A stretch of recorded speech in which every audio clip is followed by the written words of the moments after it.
Hi guys, so for today's bust out, I'm going to try out this magazine. I don't know if it's still available. I believe it might be because I picked this up, I think, at Barnes & Noble, but you can find them on Craft Stash and stuff. So I'll link it in the description box. That would be an affiliate link, which means I'll make a small commission for your purchase times to those links.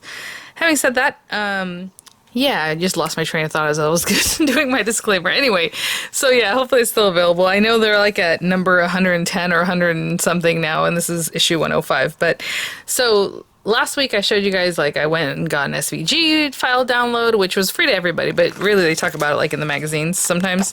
And really cool. Again, you had to sign up for Craft World to be able to access it, but it's a free sign up and it's through Craft Stash. So whenever you go on Craft Stash, like I said, I always have it linked there.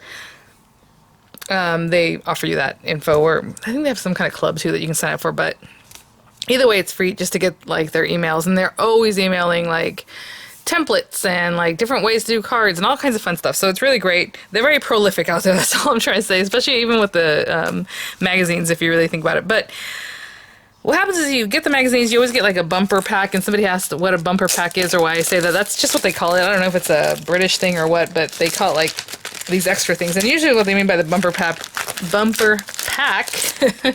is the papers, right? So it's just like extra papers that help you do whatever it is that you're trying to do.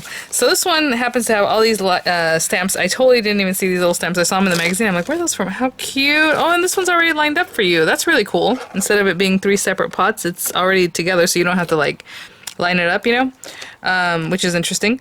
Well, I don't know if they did that on purpose though, because these 3 are stuck together also, which doesn't make a lot of sense, does it? Unless, yeah, no. So I was gonna say unless you turn them, but no, that doesn't work either. Anyway, I would take those apart. But we have this, and what happens is you get these things, and they come with like a bunch of stamps, and usually they go together, but they might be kind of random, or maybe it's like a bunch of little stamps, and you don't really know what to do with it. So today, what I'm going to do is actually make a card. Of course, the magazines have tons of, you know, ways to use it, but you know, do you want to cut out all these little things fussy cut? I don't. But so what I'm going to do today is something maybe a little more artsy and just have fun with it. Make one of the stamps the focal point. Kind of like this. This is what I was thinking, but an A2 size card, and then with some other stuff. But yeah, something like that. And you can see, you know, you can do these kind of tricks like Art Impressions does with their stamps, right? But they have, their stamps are usually photopolymer or red rubber, and red rubber always takes the ink better, but you use actual like marker, right? Tombow markers, and you put your color, you stamp it, and then you pull the color out of that, which is lovely, and it ends up looking something like this where it's a little more soft. But today I'm gonna do something similar to this, but not quite this. And yeah, they're always good to just thumb through, you guys, too. I know a lot of times I used to want the magazines because I want the extra stuff, but oh, this is so cute, but that's a whole other stamp set. I don't know. It's not from here. But, so what I'm going to do is grab some papers, and to be honest, looking at it, I do feel like it's going to be this guy because he is pretty big, and this one's a pretty good size, unless you want to do, like, several different things, right? So, I will be right back. I just pulled some stuff out. Funny enough, I think I'm going to use this watercolor card. I pulled this out of an old card kit or craft kit, whatever it is that they call it, a sub box from Craft's Companion. Same thing with these papers. I thought, oh, maybe I'll mount one of these behind it. I don't know what colors I'll go with, but maybe, you know, that'd be cute, a little more quirky. So yeah, maybe some of these. I just put them in the stack next to me of my scrap papers. But I want to kind of make like a focal point. So I'm going to open this up, and I want to grab, and I'm so sorry when I show these because people are always like, where'd you get those? And they're just old Diamond Press, and they should bring them back because I love these nesting dies. Let's see. See? This is so old. I used to use that tape, if you guys remember. Oh, no, never again. Let's see here. Let's see. Oh, that's a good one. This is a good one. Okay, so what I'm going to do with this is cut a, like a little something, what's it called?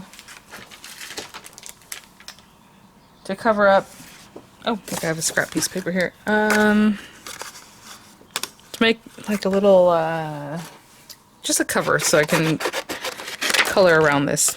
A mask, I guess is the word I'm looking for. Let's get this.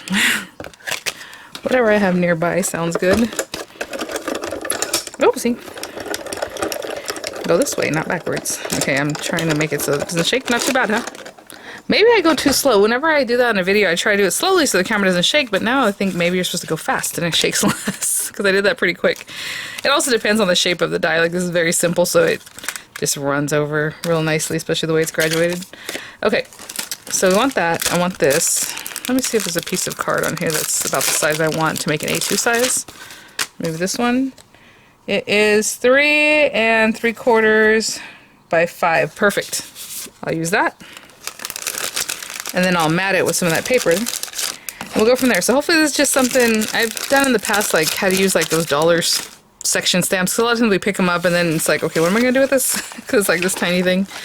But we'll see. So I'm going to put this here, do some inking, probably just do a stamp, you know, whatever the sentiment is. But for this part here, I am going to... Oh, I do have some repositionable adhesive. I'm just going to put a little tiny piece of this. This thing's ancient too. Hey, we're really going back for this. Oh, see? Okay, just a little something to help me stick it down. I don't really want this to end up sticking like about here. So it's up in the higher quadrants here. I have some really old distress ink. I don't even know. This is from like many years ago when I used to buy stuff more often. The thing is with inks, and I don't know if it's just me or how your guys' last. Mine lasts forever. Like, forever. Yeah. So, Salty Ocean, and I'm just going to kind of start in here and go out towards the edge, so it makes like a little... I'm still holding it because I'm not trusting that glue to do everything I want. But I am going to build this up, so I do want it to be in here. You know, you want it noticeable, obviously. So I'm going to try to do a little bit more. Oh, that wasn't quite what I wanted. A little bit more in here.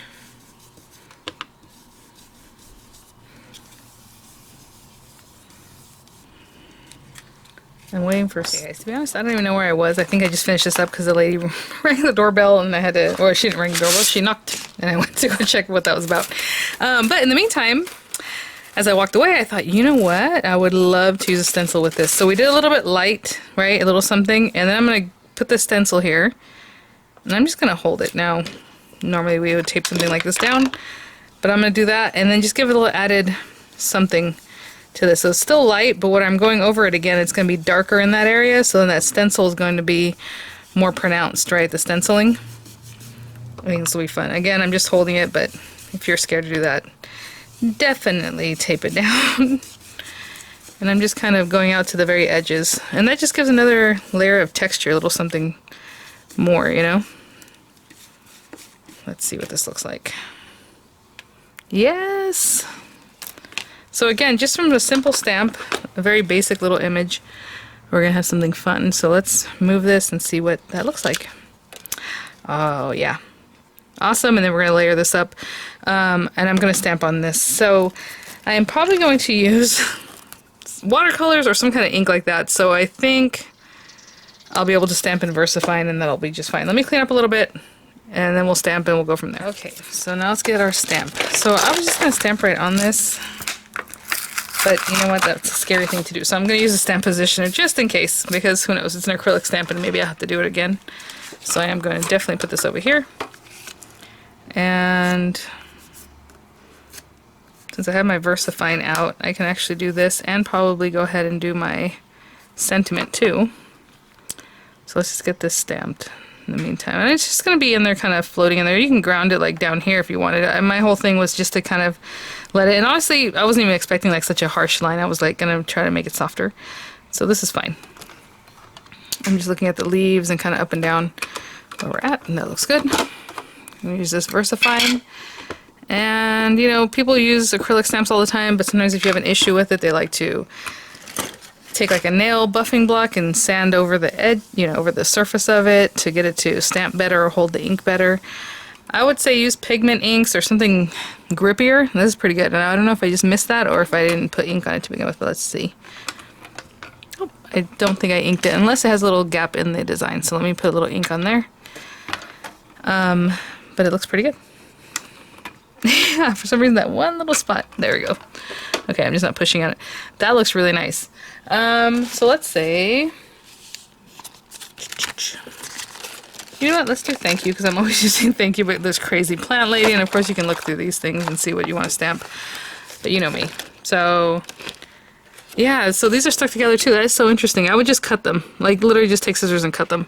Hang in there and then plant one on me. That's so funny. Let's take this thank you. Alright. And like I said, since I have my Versamark out already, I'm just going to stamp that.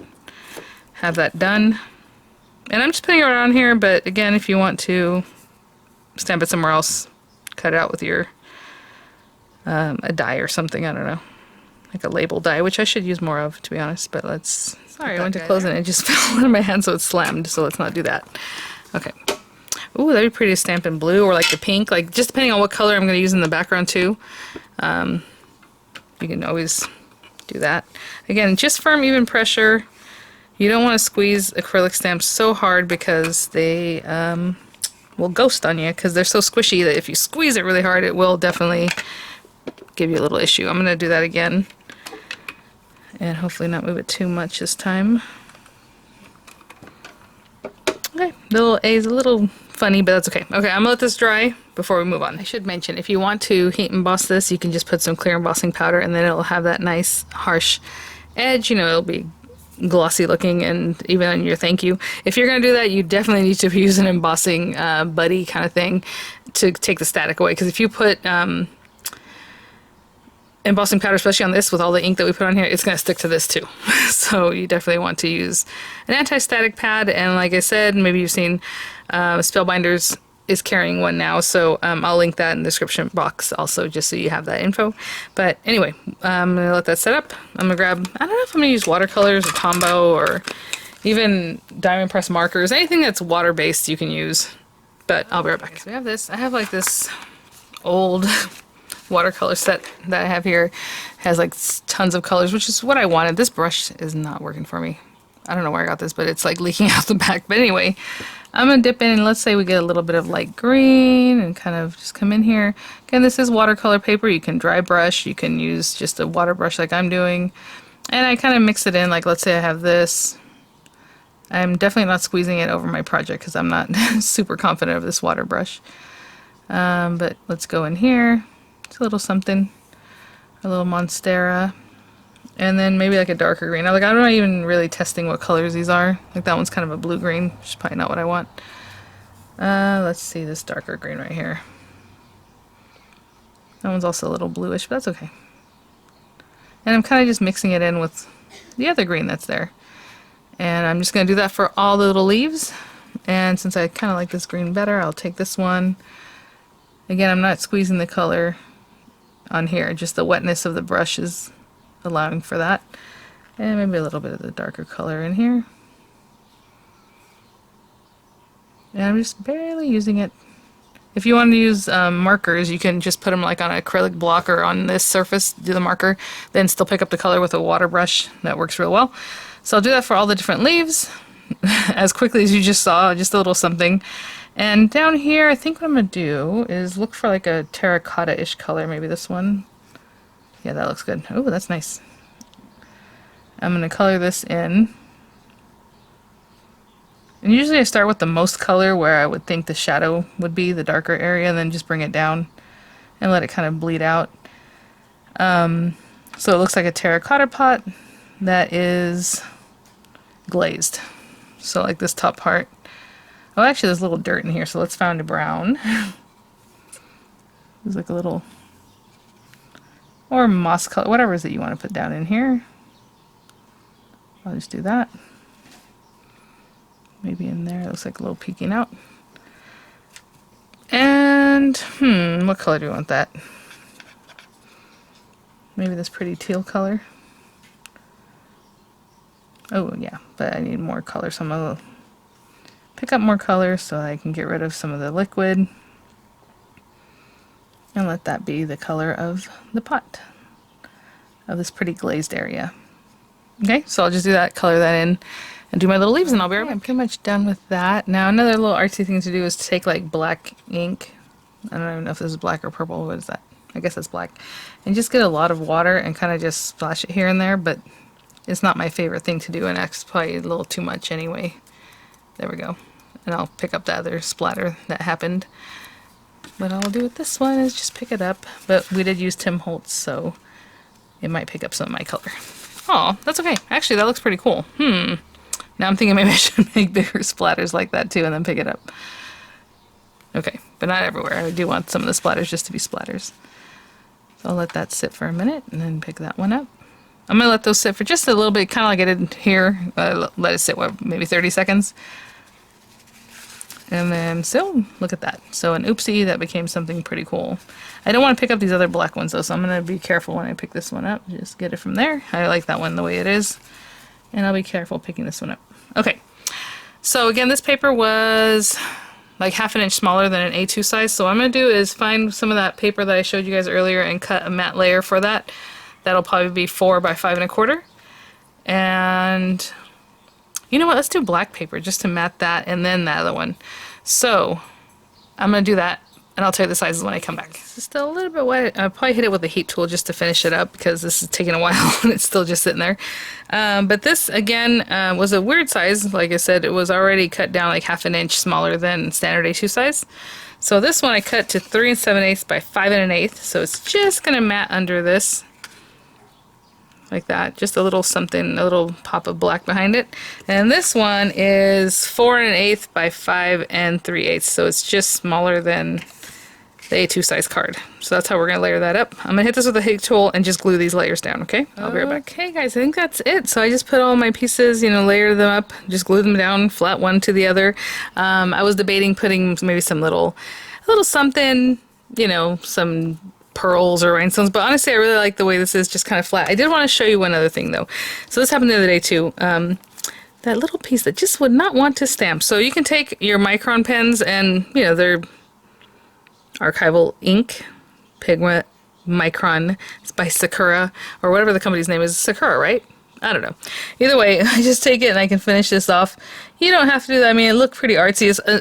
The other thing is that this paper is textured, right? It's watercolor paper and it's not like the is it cold pressed, the one that's kind of more flat? I can't remember.